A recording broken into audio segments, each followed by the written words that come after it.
Je crois que tous mes collègues et tous les prédicateurs vous le diront, c'est toujours un peu délicat, difficile, de prêcher sur un texte de guérison, car chacun ira de ses propres interprétations.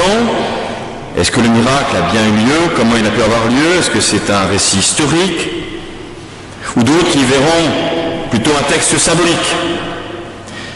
Alors je ne vais pas trancher cette question, laissant chacune à sa propre interprétation, en disant néanmoins que ces lectures au pluriel sont toutes parfaitement légitimes. Et elles ont ce point commun sur lequel je voudrais insister ce matin, que toutes ces lectures insistent tout de même, que ce soit symbolique ou réel, sur le pouvoir de transformation du Christ, le pouvoir de recréation. Alors il faut ici, avant d'entrer dans le texte, rappeler la place des handicapés dans la société, que ce soit du temps de Jésus ou au VIe siècle avant Jésus-Christ. Il n'y avait pas, comme aujourd'hui, des personnes à mobilité réduite, comme on les appelle. Il n'y avait pas une prise en compte du handicap, du moins, les personnes qui souffraient d'un handicap étaient programmées pour une fonction, une seule fonction, celle de mendier. Ils étaient marginalisés, ils étaient sur le bord de la route, ils mendiaient. Par ailleurs, c'est vrai que chacun avait le devoir aussi de donner de temps en temps quelque chose à manger, un peu d'argent pour aider cette personne. Mais la personne handicapée était figée dans un état qui devient sa fonction, dont cette personne ne pourra jamais sortir. Il y a là donc une première transformation, une première libération, celle de découvrir pour cet homme, dont on ne connaît pas le nom, une liberté. Celle de décider enfin de sa vie et de ne plus se laisser aller à une fatalité. Il y a là, je le crois, un rôle essentiel du Christ, un rôle essentiel de l'Évangile, encore pour nous aujourd'hui. C'est bien de refuser toute idée de fatalité, de l'emprisonnement de nos existences dans des trajectoires rectilignes, sans aventure, sans décision, sans liberté. Où l'Évangile est une libération car il crée les conditions de la liberté. Il ouvre les portes en nous faisant retrouver la vue et en rouvrant nos oreilles. Mais ici, vous l'avez entendu, puisque ce récit a été délibérément mis en parallèle avec le récit d'Ésaïe, ce récit s'inscrit dans une tradition issue donc de l'Ancien Testament et notamment de la tradition prophétique, ici celle d'Ésaïe.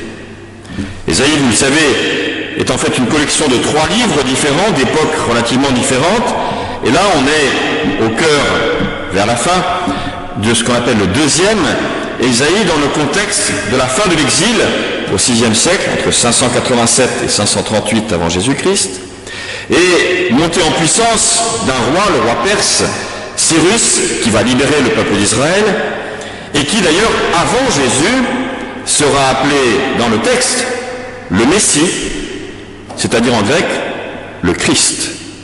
Avant Jésus, Cyrus sera appelé le Christ.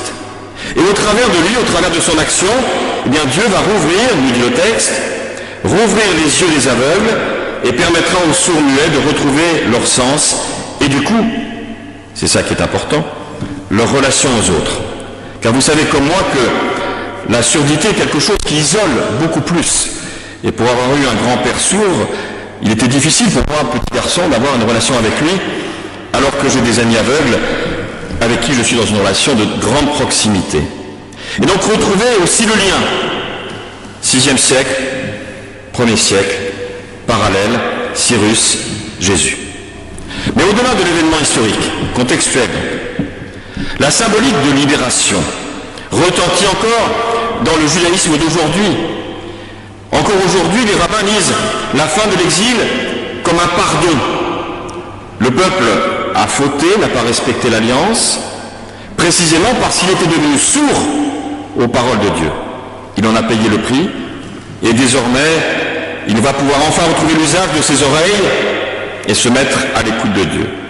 C'est donc une symbolique au-delà de l'événement, une symbolique éternelle, valable pour nous encore aujourd'hui, et pour nous, chrétiens, qui sommes les petits frères, les petites sœurs du judaïsme. La guérison du sourd-muet, dans l'Ancien Testament donc comme dans l'Évangile, est le symbole de ce pouvoir donc de transformation, ce dynamisme créateur, recréateur, qui permet de ne jamais se résigner. La foi devient alors comme une découverte, celle de voir que nos vies ne sont pas sans aspérité, mais que nos vies peuvent être au bénéfice de cette recréation permanente. Bien sûr, il n'y a aucune naïveté non plus dans ces textes. La souffrance et la maladie existeront encore. D'ailleurs, le sourd-muet, dont on ne connaît pas le nom de l'Évangile, est mort depuis longtemps, de sa belle mort, on n'en sait rien, ou même d'une autre maladie. Mais au travers de cette rencontre, au travers de cet homme anonyme, nous sommes invités à saisir l'événement, à ne pas être un fétu de paille comme parfois nous le sommes, agité simplement par le vent, ou un morceau de bois qui flotte sur les océans au gré des courants et des vagues.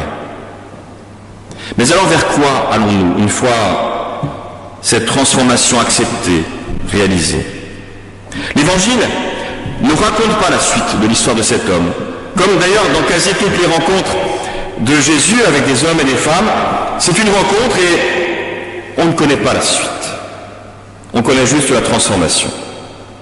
Précisément, l'Évangile n'est pas un guide détaillé de vie qui nous indiquerait ce que nous aurions à faire une fois que nous sommes libres, à faire ou à dire ou à croire. Non, l'Évangile nous transforme, mais c'est à chacun de nous, à cet homme, et à chacune et à chacun d'entre vous, et d'entre nous, je m'implique dedans, d'inventer nos propres existences, avec nos propres moyens, avec nos réussites, nos joies, mais aussi nos failles, nos peines, nos échecs.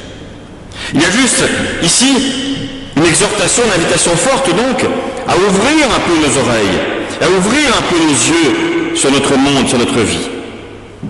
Alors je voudrais, pour illustrer cela et ne pas rester dans la théorie, prendre quelques exemples dans notre vie, dans notre société. D'abord l'information. Lorsque nous regardons un journal télévisé, c'est encore plus vrai d'ailleurs à la télé qu'à la radio ou que dans un journal papier, regardez ces journaux, ils sont composés à 80%, pour ne pas dire 90%, pour ne pas dire 100%, de mauvaises nouvelles. Et on sait, ça a été étudié, que nous sommes beaucoup plus intéressés par les mauvaises nouvelles que par les bonnes. Est-ce qu'il n'y a pas là à rouvrir nos oreilles, à rouvrir nos yeux, à voir plutôt la belle chose que la laideur du monde? À voir le papillon sur les fleurs, comme ça, plutôt que le serpent qui guette sa proie? N'y a-t-il pas un changement de regard à porter sur notre monde qui, effectivement, comporte des laideurs, mais comporte tant de beauté, à côté desquels on passe, et même des gens de grande valeur, à côté desquels on passe, sans même les regarder, sans même les remarquer. Dans l'information, on sait aussi, on appelle ça le phénomène du kilomètre catastrophe. Une catastrophe à 2 km de chez vous avec un blessé est beaucoup plus importante qu'une catastrophe avec 10 000 morts à l'autre bout du monde. C'est comme cela. Nous sommes comme cela. Est-ce que ouvrir les yeux et les oreilles, ce n'est pas aussi s'intéresser un peu, beaucoup peut-être, dans une fraternité humaine, à ce qui se passe un peu plus loin que dans mon quartier, un peu plus loin que chez nous? Ephata, ouvre-toi. Deuxième exemple, prenons maintenant, rapprochons-nous et prenons notre lieu, notre vie d'église, avec ces travaux que vous pouvez encore aller voir et que nous allons en quelque sorte inaugurer lors du repas de rentrée la semaine prochaine. Voir les locaux, mais c'est aussi voir notre vie d'église peut-être autrement, comme une mise en œuvre du pouvoir de transformation, pas simplement des murs, ce que nous avons fait, mais des personnes.